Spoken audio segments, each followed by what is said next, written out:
Hello बच्चों, कैसे हो? सभी को सुप्रभात। आज हम सीखने वाले हैं संख्या पद्धति। संख्या पद्धति को इंग्लिश में नंबर सिस्टम भी कहते हैं। संख्या पद्धति में हम क्या जानेंगे? संख्या पद्धति में हम जानेंगे अलग अलग तरह के संख्याओं के बारे में।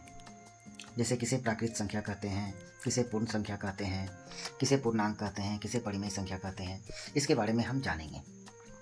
यहाँ पे आपको दिख रहा होगा, मैंने इस नंबर लाइन पर ये जो एरो है इसे संख्या रेखा कहा जाता है। इसके बीच में होता है जीरो, और जीरो के एक साइड आपको सारे नंबर पॉजिटिव नंबर होते हैं जिसको हिंदी में धनात्मक संख्या कहते हैं, और जीरो के इस साइड सभी नेगेटिव नंबर्स होते हैं जिसे ऋणात्मक संख्या कहते हैं। अब इसमें से मैंने सब अलग अलग संख्याओं को अलग अलग कलर से डिनोट किया है ताकि आपको समझने में आसानी हो कि कौन सी प्राकृत संख्या है, कौन सी पूर्ण संख्या है। तो सबसे पहले हम देखते हैं प्राकृत संख्या।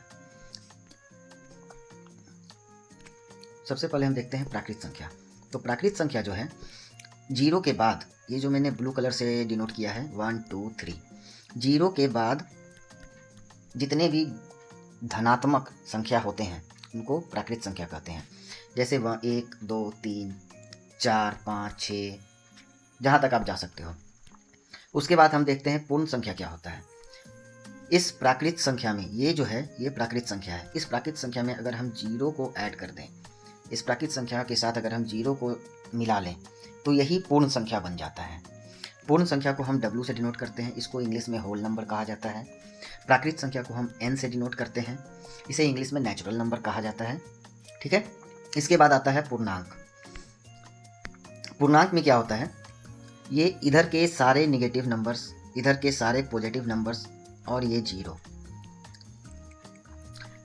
इधर के सारे निगेटिव नंबर्स, इधर के सारे पॉजिटिव नंबर्स और जीरो, ये तीनों को अगर हम मिला दें, कहने का मतलब प्राकृत संख्या, ये जो प्राकृत संख्या थी ये एक से लेके सभी धनात्मक नंबर, इसमें जीरो मैंने ऐड कर दिया यहाँ पे, तो ये बन गया पूर्ण संख्या, जीरो से लेकर जहाँ तक आप जा सकते हो। और इसी में अगर हमने माइनस निगेटिव नंबर को ऐड कर दिया, जैसे -1 -2 -3, इन सभी नंबरों को अगर मैंने इसमें ऐड कर दिया तो इसी को हम कहेंगे पूर्णांक, जिसे इंग्लिश में इंटीजर कहा जाता है और इसे जेड से डिनोट किया जाता है। ठीक है। यहाँ तक तो आप लोगों को कोई कन्फ्यूजन नहीं हुआ होगा, समझ में आया होगा अभी तक प्राकृत संख्या किसे कहते हैं, पूर्ण संख्या किसे कहते हैं और इंटीजर किसे कहते हैं। अब हम बात करते हैं परिमेय संख्या की। परिमेय संख्या क्या होता है, आप यहाँ पे देख रहे होंगे 1 और 2 के बीच में 3/2, 0 और 1 के बीच में 1/3 1/2, इधर 0 और -1 के बीच में -1/3 -1/2, 1 और -2 के बीच में यहाँ पे -3/2 है।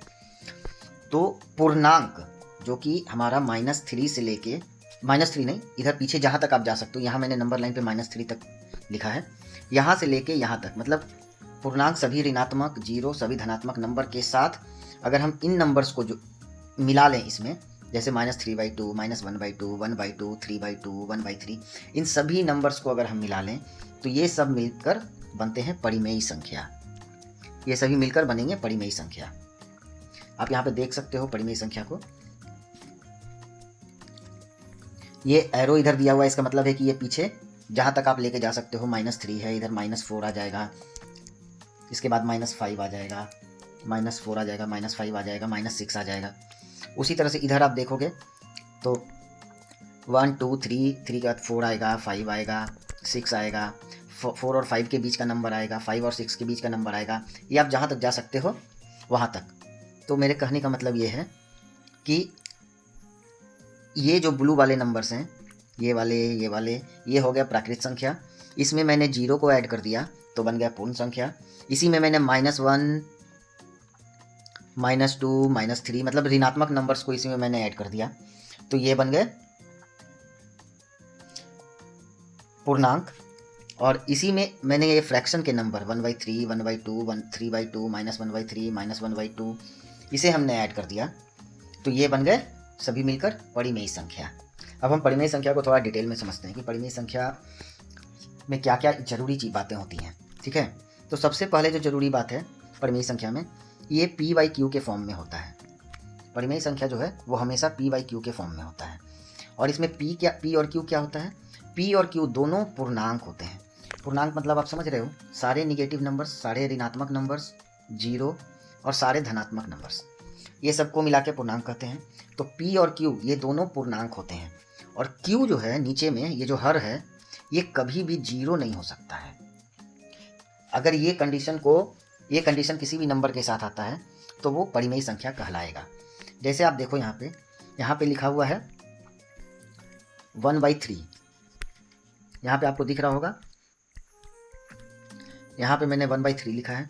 1/3 में देखो इसको P/Q के हिसाब से अगर समझा जाए, P/Q के हिसाब से अगर इसको समझा जाए तो आपको दिखेगा 1 जो है वो P है, Q जो है वो 3 है। ठीक है, हमारे पास कंडीशन क्या है कि P/Q के फॉर्म में होना चाहिए जिसमें P और Q दोनों पूर्णांक हो। तो यहाँ देखो आप, यहाँ 1 भी मेरा पूर्णांक है, यहाँ 3 भी मेरा पूर्णांक है। पहला कंडीशन सेटिस्फाई कर रहा है, पहला कंडीशन कंफर्म है। दूसरा कंडीशन क्या कहता है कि Q जो है वो 0 नहीं होना चाहिए।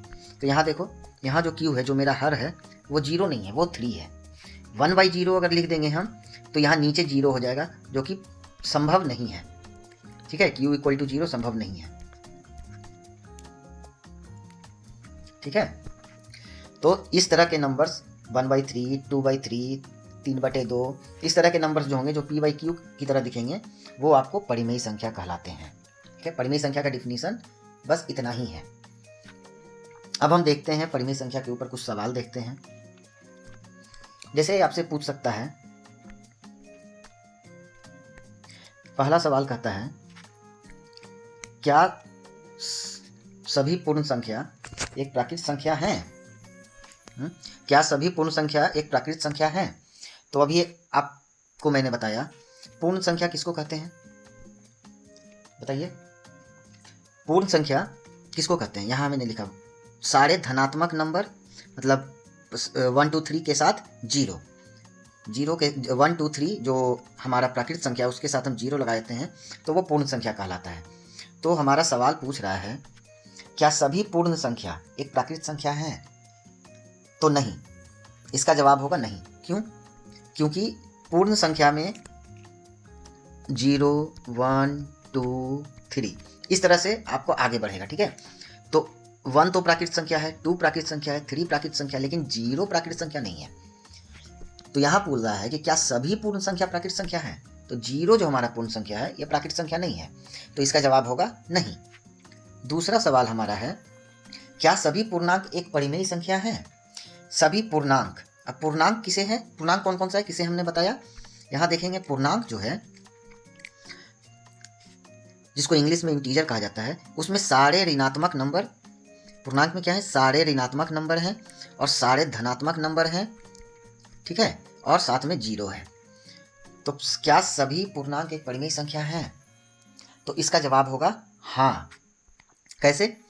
अगर हम पूर्णांक की बात करें तो जैसे -1, मैं एक एग्जाम्पल लेता हूँ। ठीक है, और एक एग्जाम्पल लेता हूँ मैं धनात्मक का 2। ठीक है, अब परिमेय संख्या होने के लिए क्या जरूरी है?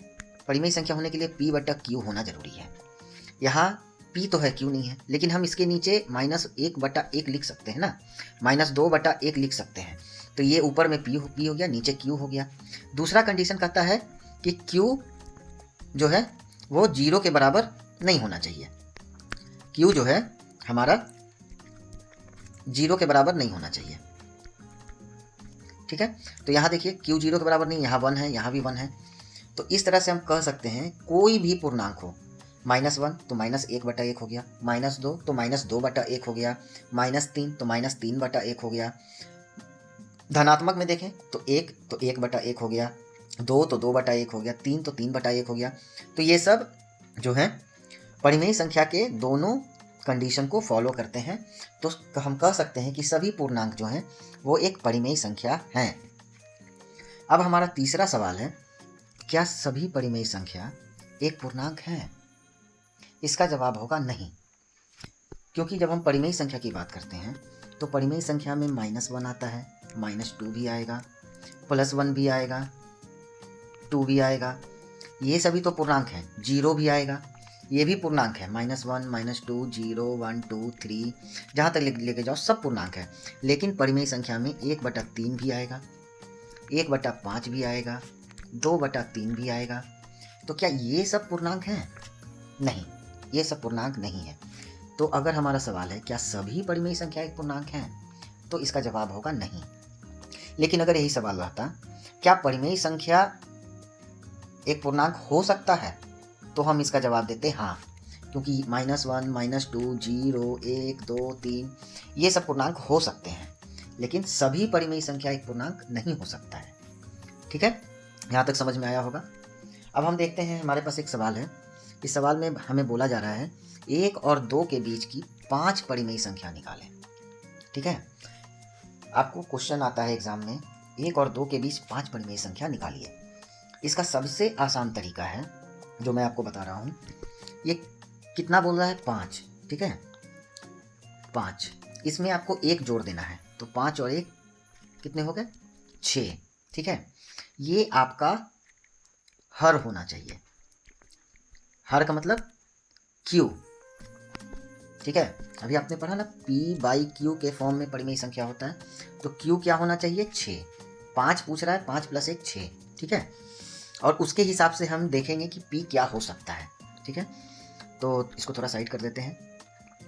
हमसे पूछ रहा है 1 और 2 के बीच। ठीक है, तो अगर हम नीचे में 6 ले लिए तो 1 लाने के लिए हमें क्या चाहिए? ऊपर भी 6। 1 लाने के लिए ऊपर भी 6 चाहिए, तभी 6 और 6 कटेगा तो 1 आएगा। तो 1 को हम 6/6 लिख सकते हैं। इसी तरह से 1 और 2 के बीच में चाहिए। ठीक है, तो 2 को हम 12/6 लिख सकते हैं। ठीक है, 1 को 6/6 लिख सकते हैं और 2 को 12/6 लिख सकते हैं।